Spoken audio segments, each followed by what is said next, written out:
Ce type est un symptôme, un pauvre type. Papy Tricot, Un antisémite, un fasciste, un négationniste, un révisionniste, un ami de Sylvain, Alphonse, Henri, Vladimir de Paris, etc. Enfin, il a rien pour lui, il est détestable en tout. Ok, alors on va faire un petit tour du standard pour voir s'il y a des personnes qui veulent discuter avec toi, voir si on a des gens de qualité qui veulent échanger. Donc ligne numéro 1, bonsoir, qui est là. Non, bah ça a raccroché. 01 34 22 22, bonsoir, ça a raccroché. 01 34 22 22, bonsoir. Allô, bonsoir. Oui. Salut, c'est Christian. Christian, oui. Bonsoir. J'ai pas entendu le prénom de l'autre auditeur, pardon. Eric. C'est Eric. Salut Christian. Salut tout le monde. Salut mon grand. Donc j'ai 32 ans, j'habite dans le Nord-Pas-de-Calais et mon originalité c'est que je suis fan, mais vraiment très fan de Michael Jackson en fait. Oui. Ouais. Donc c'est-à-dire que j'ai vraiment axé toute ma vie autour de ça. Je fais des spectacles de sosie, je me produis dans des petits bars de la région. Enfin voilà, les gens me trouvent original simplement parce que j'ai cette passion. Je voulais échanger avec vous. Mais est-ce que c'est réellement original dans la mesure où, si t'entendais la définition tout à l'heure, il y a un caractère d'unicité ou de rareté. On a l'impression quand même qu'il y a pas mal de gens qui ont essayé d'imiter Michael Jackson, le célèbre moonwalk. Donc c'est pas si unique que ça. On en voit plein. Il y en a eu qui ont eu de la chance de se produire devant des caméras de télévision parce que c'était des artistes amateurs. Je suis sûr, en effet, qu'il y en a plein d'autres qui, lors de soirées, se produisent peut-être pour faire un petit spectacle comme ça devant des particuliers. Là, c'est des gros spectacles quand même. C'est quand même du 200-300 personnes. Ouais. Je dirais que je suis d'accord avec toi. À l'échelle de la planète, on est énormément. Il y a une grande communauté de fans sosie Michael Jackson. Ah oui, sauf que disons que dans le Nord-Pas-de-Calais, on est quand même que 3, donc ça reste quand même encore assez original, disons, à l'échelle vraiment locale. Donc on est dans la définition du pas commun, quoi, en fait. Du pas commun plutôt que l'original. Je me définis pas comme un marginal. Non, je pense pas que ça soit marginal. Pas moi. Fan d'un artiste jusqu'à reproduire une partie de ce qu'il faisait sur scène, oui, c'est pas être marginal. C'est aimer et à la limite vouloir partager ce que cet artiste faisait. Ça va au-delà de la scène. Ça va au-delà de la scène. C'est ma façon de vivre, ma façon de me comporter. Enfin, jusque dans ma famille, c'est vrai qu'ils en ont marre parce que c'est Michael. Même dans ma façon de m'habiller, c'est très particulier. Je suis arrivé à l'enterrement de ma grand-mère avec un gant à paillettes et. Ah oui, j'imagine. Oui, en effet. Le problème, c'est que c'est à un moment, c'est plus crédible, quoi. Voilà. C'est raconter une histoire et faire croire quelque chose, il faut avoir des talents de comédien, mais c'est pas toujours le cas. Allez, d'autres personnes au 01 34 12 12 22. Bonsoir. Bonsoir. Au revoir. Oui. 01 34 12 12 22. Bonsoir. Moi, je suis encore là. Bonsoir. Oui, je sais, Eric, merci. Pardon. Oui. Philippe. Bonsoir. Philippe. Oui. Alors bonsoir à l'autre invité, je sais plus son prénom, mais bonsoir. Pas un invité, c'est un auditeur. Eric. Oui. Salut. Auditeur. Eric, voilà. Salut. Je voulais justement discuter du sujet originalité. Moi, je pense que l'originalité, elle est surtout dans la jeunesse. On la retrouve beaucoup à l'université, je pense. Parce que c'est à ce moment-là que justement toute la jeunesse va s'exprimer beaucoup plus que d'habitude. Et on l'avait vu pendant mai 68 par exemple, c'est à ce moment-là où tous les jeunes qui étaient à l'université ont commencé à sortir dans la rue, ont commencé à se montrer.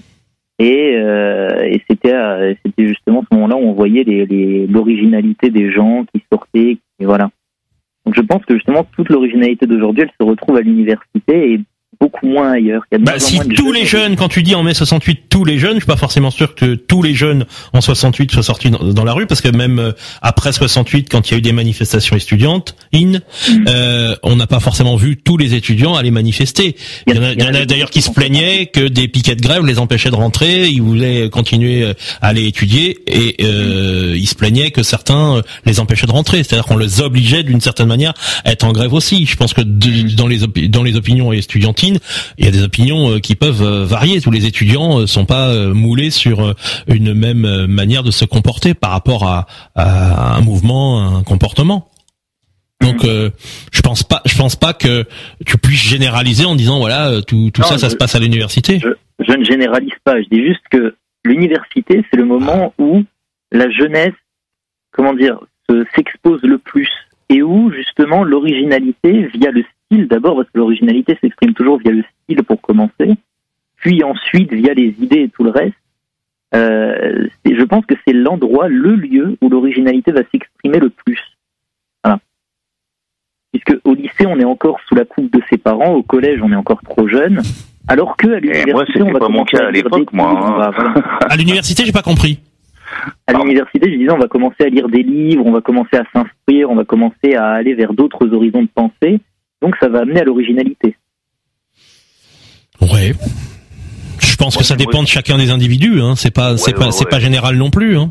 Oui. Je pense qu'il y a plein de jeunes qui aiment la lecture, puis il y en a d'autres qui sont pas très lecture.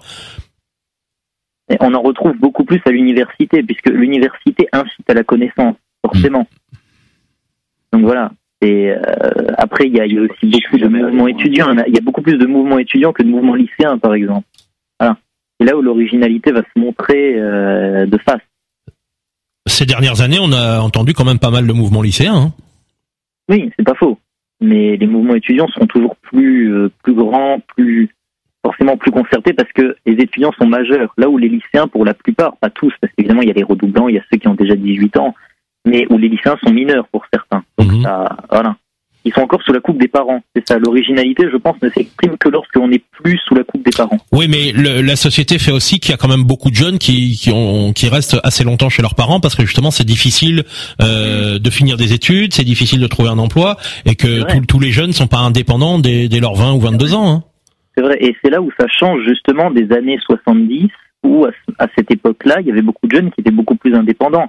C'était l'époque des punks où on allait sur le marché. Oui, voilà, où on vendait des chaussures, voilà, pour se faire un peu de pognon, voilà. C'était ça. C'est comme Alain Soral. Alain Soral, il faisait ça à l'époque, voilà. On s'en fout d'Alain Soral. Alors, arrêtez avec Alain Soral. Vous nous cassez les couilles avec Alain Soral. Putain, mais vous vous gargarisez, vous dites que vous ne faites pas l'apologie d'Alain Soral, vous n'arrêtez pas de l'avoir dans la bouche, Alain Soral. Oh, vous me cassez les pieds avec Alain Soral. Hein. Voilà, c'est tout. Monsieur Eric. C'est pas un punk. Ça n'a rien à voir avec le mouvement punk, Alain Soral. Bah non, mais laisse tomber Alain Soral. Ils font de la provoque, de toute façon, ils n'ont rien d'autre à foutre. Voilà. Non, ça nous amuse de citer Alain Soral. On n'épouse pas ses idées. Bah, il y a d'autres manières de s'amuser que de citer en permanence Alain Soral et de connaître les discours par cœur. Hein. Qui sont en train de. 01 34 12 12 22. Bonsoir. Oui, allô. Oh là là, réveillez-vous. 01 34 12 12 22, bonsoir, c'est fini. 01 34 12 12 22, bonsoir. Si les auditeurs traditionnels arrivent à passer, forcez, hein, parce que j'essaye de raccrocher les lignes le plus rapidement possible quand ce n'est pas des personnes sérieuses. Bonsoir. Oh la vache. Moi, je suis venu lever le débat. Ouais, t'es venu lever le débat. Un peu de modestie, Sylvain, s'il te plaît. 01 34 12 12 22 et arrête de me prendre pour un con. Oui, allô. Oui. Moi, c'est Julien. Julien, oui. Et donc, je me demandais si le balayeur malien ou... Laissez-les tranquilles, les Maliens. Occupez-vous de vous. 01 34 12 12 22, bonsoir. Oui, bonsoir Gaëlon. Comment ça va tout le monde? Bien. Voilà, c'est juste pour dire, en fait, c'est Florian à l'appareil. Oui. Donc, je sais pas si tu te souviens de moi. Non. J'étais passé à l'antenne il y a quelques mois et je t'avais bien foutu la misère. Hein. Attends, ils ont que ça à foutre.